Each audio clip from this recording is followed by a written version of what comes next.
Hello and welcome to the show. You know, when you're a first responder, not only are you going out of your way to save a life, you're putting your own life on the line every day. It's one of the most heroic jobs out there, and days are met with miracles and sometimes some sad endings. After 9 years, Hanz Fequiere set out on a different career path, investing in an EMS truck, a whole fleet of them, as a way to continue serving the community. It is my honor to have on the show Healthcare CEO Hanz Fequiere. Thank you very much. Yes, indeed. It's a pleasure to have you. And I will say to you, as I say to first responders, I thank you for your service. Police and firefighters, there's no other work out there like what you guys do. So I appreciate what you've experienced. Let's talk about it, right? Because you know what you're getting into when you join the, sign up for training, but you don't really, right? No, you don't. Because when I got into the fire department thing, it was really because I needed a job, right? I had 2 kids. I was a mortgage broker. And in 2007, if you remember, the real estate market took a dip. Right. Well, I tried to apply for the fire department when I lived in Miami, but there was a 2-year waiting list. As I was doing mortgages for people, they were relocating to Atlanta.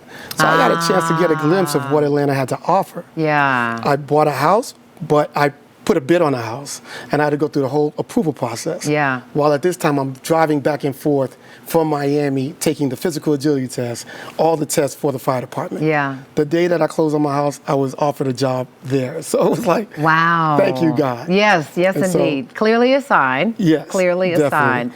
So you get in, and I mean, it's intense work, right? Yes. Some days are very quiet, and other days not so much. Yeah, it's like you just got to be ready for the worst, right? Even the firefighter training doesn't prepare you, right? If you see this picture, I was scared as crap. But I'm not even gonna lie.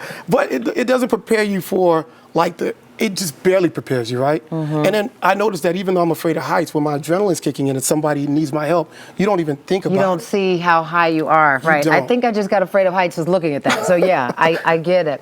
But then there's also clearly, there's the danger that you're immediately in every time you go into a burning home, or even the fire's out, the smoke is even sometimes deadlier, right? But then there's also the emotional toll, the people you encounter who are having the worst day of their life. Yeah, every day is trying to learn how to disconnect from what you just saw, right? I went on different calls where, a young boy drowned. I didn't have young kids at that time. So, a young boy. I had 2 young daughters, right? Yeah. I've been on calls where this young lady passed away, but we saved her brother.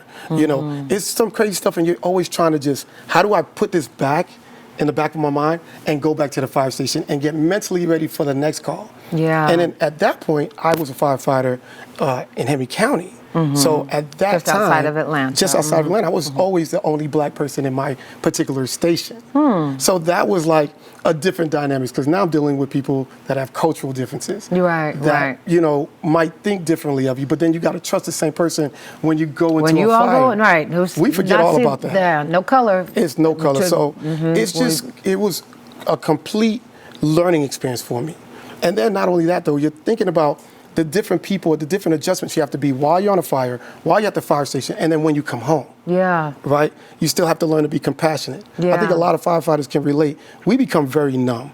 We compartmentalize everything, right? And that can be troublesome with the family that wants you to evoke some kind of feeling. Right, they're still expecting a dad or husband to come home. Yeah. Man, I wasn't doing that. I was like, walk it off. Like, that was my mentality. I appreciate your candor there, because that takes a lot to admit the toll that it takes, and even on the family. So for you, what was the breaking point? At what point did you say, it's time for me to resign, I can't do this anymore? When I got hired, I was sitting in front of 4 chiefs, and, they did the oral interview, and they said, I told them honestly, I just need a job, but I'm going to be passionate. I love people. My whole background has been customer service. The day I decide that I'm not that person anymore, then I know I'm robbing you guys, I'm robbing my peers, and I'm robbing the community. That's honest. Yeah, and we went on a call at late at night. This guy was walking down the road for some reason, and somebody hit him. Well, we get a call, we go to this call, and the guy was still alive. He was just you can't believe he's still alive. Right. Usually I'm CPRing this thing, praying, God, please. That call, I became the disgruntled firefighters. I did it with no emotion. I was like, okay, I became one of those people that was like, all right, if this guy's gonna die, let's just get this, like, I need to go back to the station. I'm tired. I became Wow, that's really honest. Yeah, But that's also when it becomes very clear it's time to go. It's Because time the to go. passion has to stay, you have to stay connected to the humanity there. Exactly. Or you become those firefighters that are there for 30, 40 years that are so disgruntled, right? And they just know, I don't know what the reason is. I just didn't want to be that. The very next morning, I gave my lieutenant my 2 weeks notice. I went back to the station, went to sleep, kind of thought about it, and woke up and said, yeah, I'm done. And he asked me why, and I told him, and he said, I respect that. Yeah, yeah. You felt bad? Oh, yeah. Yeah. Yeah, that was the worst part, right? I still gave it 100% effort, but the emotion, the prayers weren't there. So see you what I'm saying? decided, oh, I understand. And I appreciate your honesty. It takes a lot to admit. So what made you decide to go into the EMS component of it? Because you know you're still going to see some of them. Yeah, but you know what? I didn't even know that EMS could be a private company, right? Like you can own one. Your producers can own one. Even as a firefighter, I thought this was something that only firemen have access to. Or the hospital hospitals. connections, Exactly. yeah. You know your thing, okay? Yeah. We're going to talk after this, but no. But so when I left the fire department, I tried working at an urgent care for a quick month or two. That didn't work. I had a tax business, so you know, tax business is only 4 months out of the year. Yeah, 4 intense months and you're quiet and we can't find you. That's Right. it. Oh, wow. I'm joking. But yeah, so that So- didn't work. So you keep trying to find your passion. Yes. And tax season, I pay all my bills in advance. I saw one of my friends on Facebook, and she had an EMS shirt on. And I asked her, hey, what are you doing? She said, I work for this company. I only have one patient. Boom. I went over there, and in 3 months, I grew from 1 patient to 100 patients.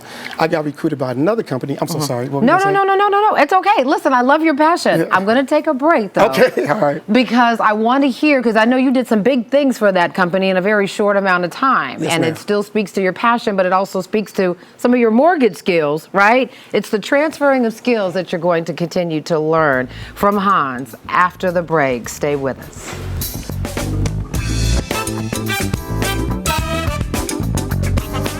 Thank you so much for watching. I really appreciate it. And I really want to thank you for season 3 of Portia. It's because of loyal viewers like you that we keep getting to share this daily dose of positivity all across the country. So just a reminder, I still need you to like, comment, and subscribe. And go ahead and tell your friends. You can catch us now in Orlando, in San Francisco, in Atlanta, and all across the country on Fox Soul. Tell your friends. We'll see you soon on Portia.